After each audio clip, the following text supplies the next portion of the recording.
What's up, deckheads? August is here, and down in Australia, that means cold mornings, shorter days, and the perfect excuse to stay indoors with a blanket and my OLED Steam Deck.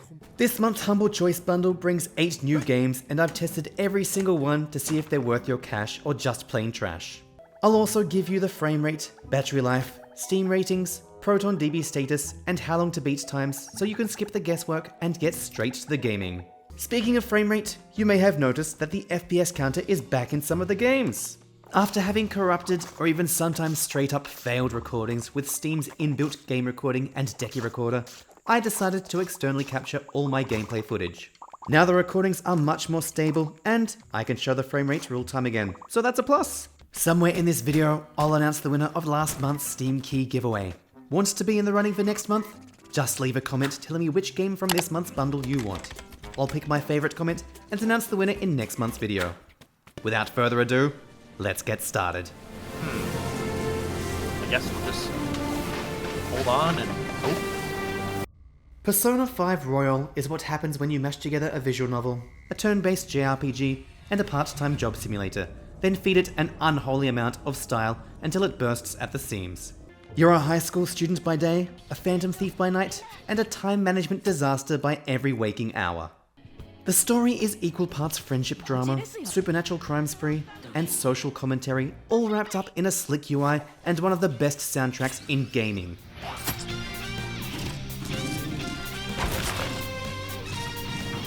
On the deck, it runs at a near locked 60 frames per second, with the occasional palace dip into the high 50s, and the OLED screen makes the colours pop so hard you might worry you've voided the warranty. With How Long to Beat averaging 120 hours, which I can attest to, this one's going to camp out in your library for a long, long time. Combat is snappy and deceptively deep. It lulls you in with the rock, paper, scissors of elemental weaknesses, then starts layering on showtime attacks, baton passes, and more party synergy than a well-oiled D&D group. Outside the dungeons, you're juggling confidant ranks, stat boosts, and an in-game calendar that will gleefully punish bad time management. This is where the real magic happens. Every small choice you make has ripple effects on your stats, your friends, and your options in battle. It's the sort of game that makes you plan your next in-game Tuesday like you're scheduling a work project. And with the deck's 4-hour battery life, you'll be breaking your own playthrough into perfectly digestible heist-sized chunks. Persona 5 Royal is a dangerous game to start because it will eat your free time like a hungry shadow demon. You'll keep telling yourself, just one more day, until you realize it's 2 AM and you've just unlocked another confidant rank you had no intention of going for. It's the kind of JRPG that turns non-JRPG fans, like myself, into believers. It's not all perfect though. I do question why menu selection ignores the joystick and only allows D-pad input even in Royal with all its quality of life improvements. Still, if you've never played it, this is the best version of the game. Portable, polished, and primed to keep you hooked for weeks. If you have played it, well, enjoy doing it all over again, because you will. Banishers Ghosts of New Eden is Don't Not doing what they do best. Telling an emotional story, but this time with a sword in one hand and ghost banishing rings on the other. You play as a spirit hunter in colonial era New England. It's a rich, character-driven narrative that weaves together supernatural mystery, moral choices, and relationship drama without ever letting the stakes feel small. How Long to Beat clocks the game at 40 hours for the average gamer, which is just long enough for the decisions you make to sting without overstaying their welcome. And unlike most story-heavy games, this one lets you bash a few monsters while you're at it.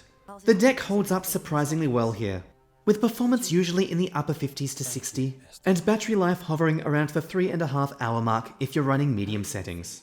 Exploration is equally satisfying. Small settlements, eerie forests, and crumbling ruins all hide bits of lore. Where Banishers really shines is in how it marries gameplay to its themes. Conversations and decisions aren't filler. They're gut punch moments that can change the way you think about the characters you've been conversing with. For deck players who want an action RPG with actual emotional teeth, this is this month's sleeper hit. If you're still here, you're either really enjoying these reviews or just fascinated to see how long my deck survives this monthly abuse. Either way, hit like, subscribe, and tap the notification bell so you don't miss the next round of framerate tests, battery meltdowns, and my humble opinion on whether a game is worth it. My time at Sandrock is what happens when my time at Porsche trades its green fields for a sun-scorched desert and decides to get tougher, bigger, and just a little bit weirder. You're the newest builder in a struggling frontier town, tasked with restoring civilization using little more than blueprints, scrap metal, and pure optimism. With How Long to Beat clocking it in at over 120 hours for the average gamer, this is a project that'll last you far longer than your deck's battery between charges. Thankfully, it runs comfortably at 60 frames per second, dipping only in the busiest areas. The gameplay loop is addictive in the best way. Gather, build, deliver, repeat. Every machine you place and every resource you refine feeds into bigger and better projects, unlocking new areas, tools, and crafting options. The deck's OLED screen really brings the warm, dusty palette to life, making even the grindy bits a pleasure to look at. What makes Sandrock stand out is how much personality it packs into its cast and town events. Main dialogue, side quests, and even casual interactions make the world feel alive, and you might just find yourself prioritizing helping an NPC over advancing the main quest. If you want a cozy but substantial game you can settle into for weeks, this is it. Just don't be surprised if you start measuring your real-life to-do list in commissions. Let's School is the video game equivalent of being handed the keys to a school and told, good luck, you're the principal now. You're in charge of building classrooms, hiring staff, managing students, and generally keeping the chaos under control while still trying to make your school a place of learning instead of a breeding ground for delinquents. The game blends construction, time management, and a dash of the Sims-style personality quirks to keep things lively. With How Long to Beat estimating around 35 hours for the average gamer, there's plenty here to keep you micromanaging your virtual staff and students for weeks. Performance on the Steam Deck is rock solid. It's a low-demand title that sticks around the 60 frames per second mark without breaking a sweat. Battery life hovers around 3.5 hours, which is long enough to redesign your campus, deal with 3 student rebellions, and fire that one teacher who keeps falling asleep during class. The controls map neatly to the deck, making construction and navigation surprisingly intuitive for a management sim.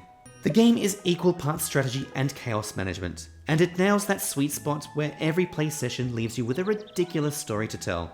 If you've ever wanted to rule over your own education empire without the actual stress of government oversight, this is the way to do it. Alright, time to announce the winner of last month's Steam Key giveaway. And honestly, this might be the easiest pick I've ever had to make because there was only one entry. So, congratulations to MJXL5JZ. You win by default, which I guess makes you both the best and the worst comment of the month. Make sure to send a chat message to the Reddit user DecusHeadis to claim your key. Also, here's a virtual World's Loneliest Competition trophy just for you. If you want to do better than MJXL5JZ's walkover victory, it's easy. Just leave a comment telling me which game from this list you want. I'll pick my favorite comment, funny, clever, or just weird enough to worry me, and announce the winner in next month's video. Lil Gator Game is pure distilled charm. A bite-sized open-world adventure that asks, how about Zelda, but you're an adorable gator playing pretend? You run, climb, and glide your way around a colourful island, helping animal friends with their problems, collecting trinkets, and unlocking new gear. The story is light and wholesome, centering on the gator's relationship with their older sister, and it hits those gentle, heartfelt beats without being too sappy. On the deck, the game runs flawlessly, a locked 60 frames per second, and a generous 4-hour battery life, meaning you can get through all of its 4 hours of content in one comfy sitting. The bright, cartoon visuals really pop on the OLED screen, and the simple control scheme feels right at home on the handheld. This is the kind of game where you can lean back, relax, and just enjoy the ride without worrying about menus or combat. But don't mistake short for shallow. Lil Gator Game packs in plenty of memorable moments and witty writing that'll make you smile more than most 50-hour epics. It's the sort of game that feels like a warm hug from a childhood friend you forgot you missed. For players who want something wholesome, breezy, and endlessly charming, this might be the most feel-good game in the bundle for winding down, making it this month's winner of the Deck Play Under the Covers Award. Tiny Terry's Turbo Trip is delightfully absurd in a way only indie games can seem to manage. You play as Terry, a lovable oddball whose grand ambition is to launch their car into space. Naturally, this leads to a series of ridiculous errands, upgrades, and encounters. The open world is packed with quirky NPCs, strange side quests, and small town nonsense, making it as much a comedy showcase as it is a game. How Long to Beat puts the average gamer beating it in 4 hours, but you can easily stretch that chasing odd collectibles and goofing around. The Steam Deck handles the game effortlessly, 60 frames per second without any drops, and a comfortable 3.5 hours of battery life on the OLED model. The bright, low-poly art style suits handheld play perfectly, and the snappy controls make exploration a joy. It's one of those games that feels like it was born to be played on the deck while sprawled on a couch. What makes it stick in your memory is its unapologetic weirdness. From bizarre conversations to slapstick physics moments, Tiny Terry's Turbo Trip leans fully into being silly for the sake of fun. If you're the kind of player who enjoys games that don't take themselves too seriously but still deliver a satisfying arc, this one's a gem.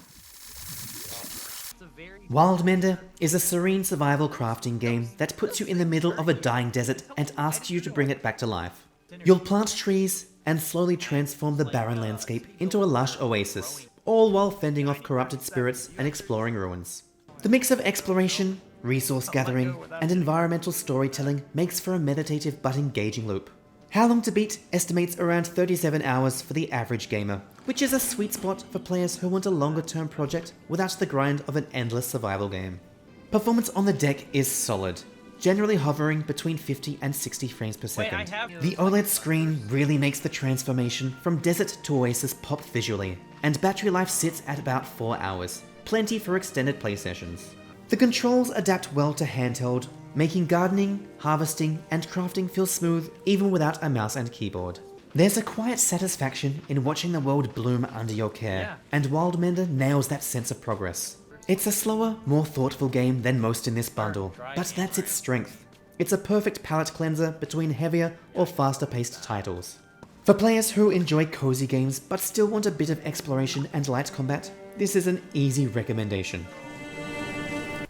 Warpips is what happens when you boil down real-time strategy into its purest, most chaotic form. It's a tug-of-war battle game where you deploy units, call in airstrikes, and try to overwhelm the enemy before they do the same to you. The matches are short, punchy, and packed with explosions, making it dangerously easy to say just one more round until your deck battery waves the white flag. How Long to Beat clocks the average gamer beating it at 8 hours, though the replay value is high thanks to randomized maps and challenges. On the deck, Warpips is a dream. Locked 60 frames per second frame rate, fast load times, and a lean art style that looks crisp on the OLED display. The 3.5 hour battery life gives you plenty of skirmishes before charging. It's a perfect snack game, quick enough to fit between other titles, but satisfying enough to keep you hooked. The simplicity of its mechanics hides surprising depth, and the constant push-pull of offense and defense keeps you engaged. For deck owners, it's one of those games you'll end up keeping installed for months as your go-to quick fix. That's it for the games in this month's bundle, but is it worth your cash or just plain trash? Before we get to that, now's the perfect time to hit like, subscribe, and ring that notification bell so you don't miss out on next month's Humble Choice breakdown or any of my future Steam Deck reviews. The slight bump in price for Humble Choice really does seem to be paying off. The past few months have been consistently solid, and this August lineup might just be the best yet. We've got Persona 5 Royal, hands down the game I've enjoyed most on the Steam Deck so far, with a frankly ridiculous amount of content to sink into. And every single other title here is solid enough to stand on its own. This is the first bundle where I haven't looked at a single game and thought, well, this one's just weighing the others down. If you're a deck owner, this is one of those rare months where you could legitimately install the entire bundle and not feel like you're wasting storage space. Great performance across the board, no duds, and a healthy variety of games to keep things fresh.